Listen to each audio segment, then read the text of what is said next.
କିଛି ଦିନ ତଳେ ମୁଁ ଗୋଟେ ହୋଟେଲକୁ ଯାଇଥିଲି ଖାଇବାକୁ। ସେଠି ମୋ ସାମ୍ନା ଟେବୁଲରେ ଗୋଟେ ଗୁରୁଜନ ଲୋକ ଜଣେ ମଉସା ବସିଥିଲେ ଖାଇବାକୁ। ସେ କ'ଣ ଚିକେନ୍ ହେରିକା କ'ଣ ଖାଉଥିଲେ, ତାଙ୍କୁ ଗୋଟେ ୱେଟର ଲକ୍ଷ୍ୟ ରଖିଥିଲା।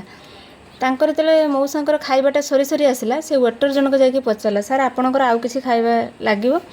ସେ ମଉସା ଜଣକ କହିଲେ, ନାଇଁ ମୋର ଏଇ ଅଇଁଠା ପ୍ଲେଟ୍ଟା ନେଇଯାଅ, ଅନ୍ୟ ଗୋଟେ ପ୍ଲେଟ୍ରେ ମିଠା ଆଣିକି ଦିଅ।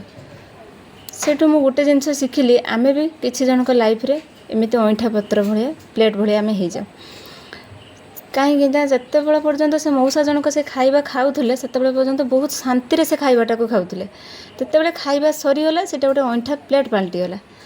ସେମିତି ଯେତେବେଳେ ପର୍ଯ୍ୟନ୍ତ ଆମ ଲାଇଫ୍ରେ ଯିଏ ବି ନା ହେଉନା କାହିଁକି, ଆମ ପାଖରୁ କିଛି ସ୍ୱାର୍ଥ ପାଉଥିବ, ସେତେବେଳେ ପର୍ଯ୍ୟନ୍ତ ବହୁତ ଭଲ ଥିବ।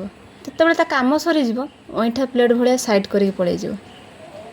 ଯେମିତି ମଉସାଙ୍କର ଆଉ ଗୋଟେ ପ୍ଲେଟ୍ରେ ମିଠା ଆସିଲା, ସେମିତି ତାଙ୍କର ଆଉ ଗୋଟେ ବାଛିକି ସେମାନେ ସାଇଡ଼୍ ହେଇକି ପଳେଇଯିବେ। ମୁଁ ତ ଏଇଟା ଶିଖିଲି, ଆପଣମାନେ କ'ଣ ଶିଖିଲେ ନିହାତି ଜଣେଇବେ। ରହିଲି, ଜୟ ଜଗନ୍ନାଥ।